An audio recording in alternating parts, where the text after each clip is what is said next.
What's going on? We're back with another video, this time for my Spanish 220 class. Once again, shout out my professor Edgar, super cool teacher, best professor here I've had at the University of Arizona. So this video is going to be about my two favorite characters from the movies we've watched in class, particularly Smoke Signals and The Platform. So I'm gonna start off with Smoke Signals. Now, the character that I chose to be one of my favorite two in Smoke Signals is Victor Joseph, I believe is his last name, Victor Joseph. So Victor is an interesting character. As I was watching the movie, there's a lot of things I liked about him, some things I didn't like about him. But more importantly, there were character traits that I really related to and aligned with on a deeper meaning. The number one scene that comes to mind would be when Victor and Thomas are on the bus, and Thomas, is being all like bubbly and energetic and kind of just childish, or not childish, but childlike. And Victor turns to him and he says, Thomas, stop it. You shouldn't smile as much. You should be stoic. And I related to that a lot because I think, even though I sometimes can be a bit bubbly and energetic, a lot of the times, I have to kind of remind myself, I have to be stoic and I have to present myself in a certain way. Because even though I may have that type of energy, I still have to keep it contained because, that goes down another rabbit hole, but, on a very, very briefly, we can say that that's, because of, gender roles and what, I guess, as men we're supposed to think and act. And I don't necessarily think it's a bad thing to do. The way Victor was telling Thomas. I mean, in all honesty, it comes down to safety, how you represent yourself, and especially if you're with someone and you're behaving in a certain way and they're behaving in a different way that counters what you're trying to do. Victor, meaning he's trying to, resemble strength, toughness, mystery, whereas Thomas is more playful, energetic, and could come across as weak. So that could be very dangerous, and not only to Victor, but the perception of the First Nations or Native people and how they're perceived. So I definitely relate to Victor a lot. I think he's a really good character. There's a lot of character development, especially with near the end, how he cuts his hair, kind of, maybe doesn't forgive his dad, but he's working towards, maybe leaving an old identity behind and integrating into a new one that really resembles him and his potential. So I really relate to that too. I mean,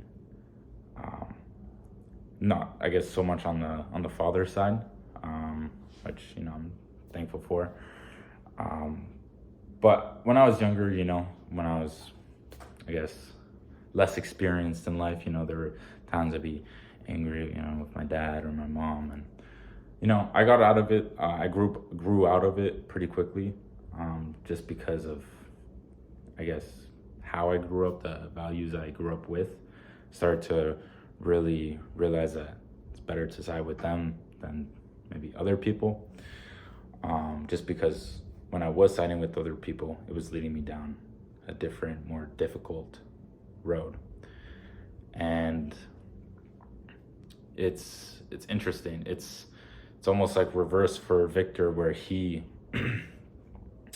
he came from that, I guess, broken family where, you know, his parents were, I guess, drunks, to put it bluntly, and he's trying to flee from that. Except he doesn't maybe not know. He doesn't know, excuse me, what maybe is the best thing for him. I mean, he has his own things like basketball and so on, but I think in the end, it really kind of shapes it as a whole, kind of demonstrates that full transformation of character, which again I can relate to. Just thinking about my life and how much I've transformed, character-wise. You know, the things I did in the past versus what I do now, what I thought in the past, what I thought now, what I think now. You know, the way I act now, and so on. So yeah, super relatable character. Like him a lot. You know, of course, there's gonna be things I agree and disagree with the character, but overall, I would say he's really relatable, and I think that's why he really caught my eye in the whole, I guess, vastness of characters that have been played throughout all like the movies we've seen in class. The second character I really enjoyed, from the movies we've watched in class is, what's his name? It's Goreng, I think. Goreng, the main character protagonist from The Platform. He was really interesting to me. I was watching the movie. I've actually seen it before on my own, like years ago, and the correlation or discussion we had in class versus when I saw it years back, completely different. I mean, I saw it in some ways on a smaller level, but not maybe on a macro level in terms of societal terms of what it really means. More so on just like a, you know, micro level, like, you know, school and stuff. But that's also, you know, where I guess I was in life. Goreng, I think his name is, hopefully. I think I'm pronouncing it right. Goreng. Anyhow, the reason he stood out to me was because his approach when being in the platform was different than most. A lot of people in there are, of course, I mean, all of them were really there to survive. However, near the beginning, you know, he has that same attitude, you know, just survive. He doesn't really know what's happening, how these things work. He's trying, you know, different things, talking to people above and below him, and so on. Then he's met with one person, and the old guy, the butcher's knife guy. I forget his name. He is then not persuaded, but he has a change of, I guess, mind, where he decides to, you know, listen to the old guy and listen to what he has to say about, you know, they're not going to talk to you above, you shouldn't talk to below, and just really negative, individualistic mindset. And then he's met with the person that was interviewing him, if I'm not mistaken, and then, you know, she tells him about, you know, if everyone, you know, shared, they'd have their own portions and so on. And then his mindset flips again, back to it. And, you know, he goes on and to have this, like, you know, great savior mentality complex, whatever you want to call it, which I'll be honest, I can relate to. There's many experiences in my life where, you know, I've felt like I needed to, you know, do something or change something in order to benefit others. And it's also interesting that, you know, even though he has that mentality, it's also really fragile to the point where, someone can influence it quite easily. Now, he didn't go to the extremes that the old guy did, or at least not right away. But you can definitely see the difference between when he was with the old guy, and with the girl that interviewed him. So I thought that was really interesting. I could, if I'm being honest with myself, kind of relate to that too. Sometimes, I guess everyone does it, maybe their personalities change or their attitude or behavior change a little bit between who they're with, right? The way I guess I talk to a professor is going to be different than maybe talking to one of my roommates. But that just goes to show how. Yeah, I'm doing a video. Just give me like 2 more minutes. Speaking of which, my roommate. Yeah, it's really interesting, how easy, persuasive a mindset can be, based on their environment. I found that really interesting and intriguing, and again relate to it, because I've noticed that. I've seen the differences of how I may act between just a buddy of mine, someone I might just know, a professor, my girlfriend, my parents, whatever it may be, right? But I think core beliefs still remain, if they're truly set in stone.